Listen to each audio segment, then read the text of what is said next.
Cuéntanos a ellos por qué te puso tu madre Lilian. A ver, esa actriz inglesa que era tu madre era admiradora de esta actriz inglesa. Quiero que lo cuentes. ¿Por qué tu madre te puso Lilian, que es un nombre para la época pues muy moderno o extranjero, parecía Lilian? Lilian, cuéntalo de tu madre. Pues mi madre, muy asturiana ella, nació en Fíos también, ¿eh? O sea, la casa que nos quemó, nacimos 4 generaciones ahí. Entonces, pues eso se quemó. No nace más ya. Ahí ya no nace más. Bueno, pues mi madre entonces era avanzada para la época. Y cuando yo nací, pues todo el mundo tenía que llamarse María y tal. María y cuál. María y tal. Y ella dijo, no. Ella tiene que llamarse Lilian, porque mis padres se casaron en Cuba. Y ella y mi papá eran muy admiradores y enamorados de Lilian Harvey y Nelson Eddy, unos actores de aquella época magníficos, maravillosos. Y tenían una gran voz. Maravillosos los dos, cantaban magníficamente bien. Entonces ella, pues iban a ver las películas de la época y entonces le dijo que si tengo alguna hija se llamará Lilian. Y ahí fue llamarme Lilian. Entonces mi segundo nombre es Ángela, sabes que teníamos tropecientos nombres, ¿no? Y no me llamo de todos los santos de Milagro. Así que fíjate, pues yo me llamo Lilian Ángela de Celis Collía, de nombre de verdad. Entonces, para pasaporte y para carnet de identidad, pues está. Pero para hacer un autógrafo era muy largo. Entonces le quité el Ángel, tampoco tengo mucho de Ángel, y le puse Lilian de Celis, que es lo que me llamo yo, Lilian de Celis, y ahí es donde salió esta cocina que tenéis aquí en el escenario.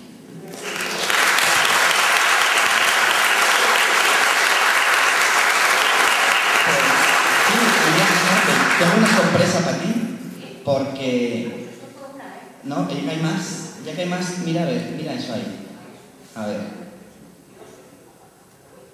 ¡Qué maravilla! Bueno, son fotos antiguas de Lilian Harvey, no sé si las tienes, no las tenías, bueno, las busqué para ti, la actriz esta inglesa, una actriz anglo-alemana, que trabajó mucho para la UFA, fue muy famosa en los años 30, en el cine alemán, en el cine inglés, fue expulsada de Alemania por el nazismo. Y debido a tu madre, era muy admiradora de esta actriz, le puso el nombre de ella. Bueno, pues ahí tienes las fotos de Lilian Harvey. Esto lo guardaré para la posteridad. Así que, bueno, que estás en un cúmulo de sorpresas todo el rato. Me sorprendió una jota maravillosa que bailaron las chicas. Qué guapas habéis bailado. Qué bien lo habéis hecho. Os contrataré para mi espectáculo. Oye, no es broma, ¿por qué no? Porque es que hay una cosa que digo siempre. Ella sigue trabajando, no está retirada, sigue trabajando. Cuando la llamé estaba en noviembre en el Valencia, en el Teatro Principal. Cuéntanos qué estabais haciendo en Valencia, en el Teatro Principal.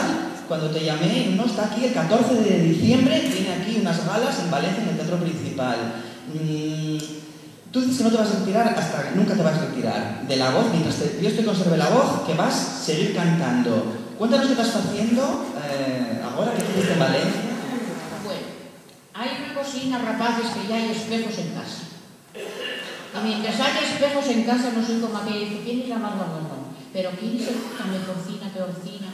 Entonces me veo y digo, aguantes otro poquillín más. Y mientras yo me mire el espejo y aguante otro poquillín más, me aguante esta, y esta no la llevo peor, entonces sí.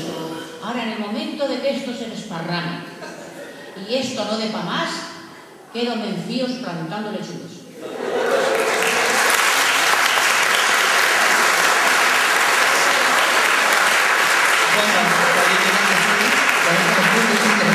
Un admirador ya para toda la vida, estamos encantados contigo, pensamos.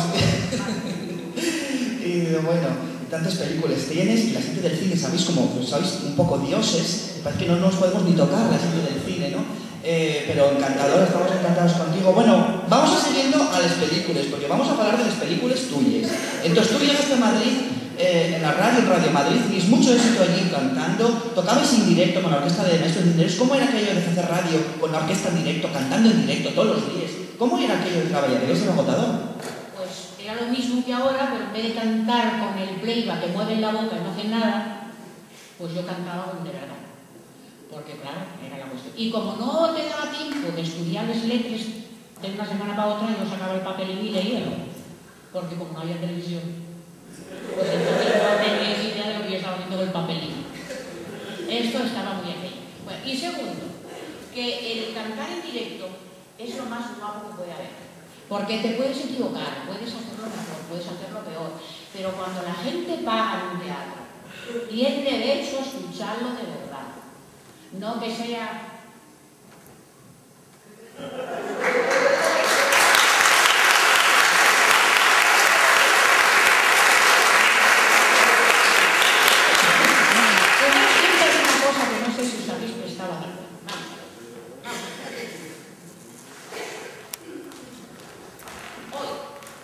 Espectáculo. Y esperar, no, sí, así me oye. Espectáculo. Vamos a ver el espectáculo, dice. Baile y canta fulanito y baila merenganito y canta la canasta en el doble y el otro en el triforte. Y empieza a... ¿Os habéis dado cuenta de la voz? Sigue saliendo igual de... Pues eso no puede ser. No puede ser porque con semejante agitación la boca...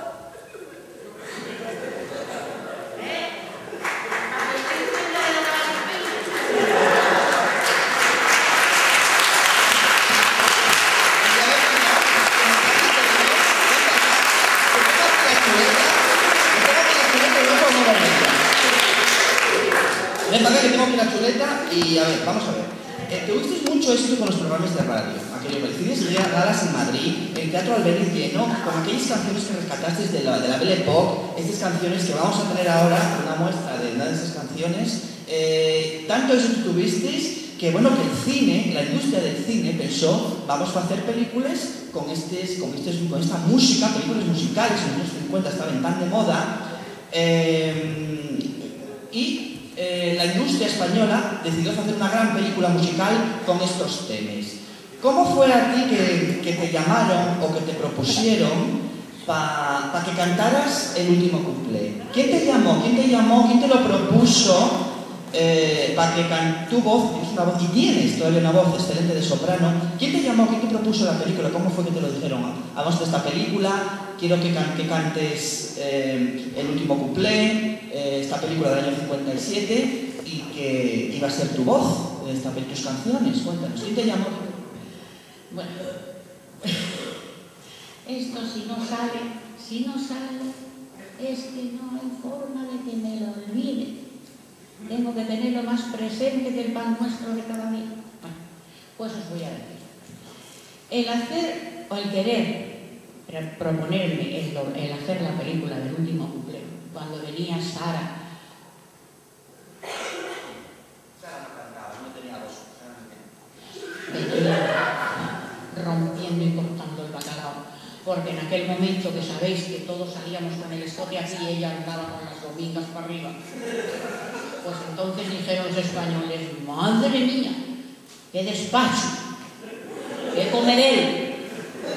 Y en aquel comedero fue donde se empezó a mover la movida. Y entonces, claro, yo de comedero no tenía nada. Entonces me propusieron doblar la voz a Sara Montiel. Entonces yo me dije, porque tenía muchas ganas de hacer cine, que me dieran un papelín, aunque solamente fue para decirle, hola, ¿cómo estás, Sara? Dijeron que no, porque la señora pidió fotos míos y como de verdad yo no era como ella de guapa, pero tampoco era fea, pues parece ser que no le gustó la movida. Al no le gustar la movida dijo, no, y yo dije, pues tampoco. Y no doblé a Sara Montiel. Exacto. Pero hay una cosa de la cual pensar que fui una tocha. La tocha más tocha de Asturias fui yo. Piénsalo, rapacín. Si yo llego a doblar la voz a Sara Montiel, nunca hubiera sido Sara Montiel. Hubiera sido Sara Montiel con la voz mía. Mira qué tocha.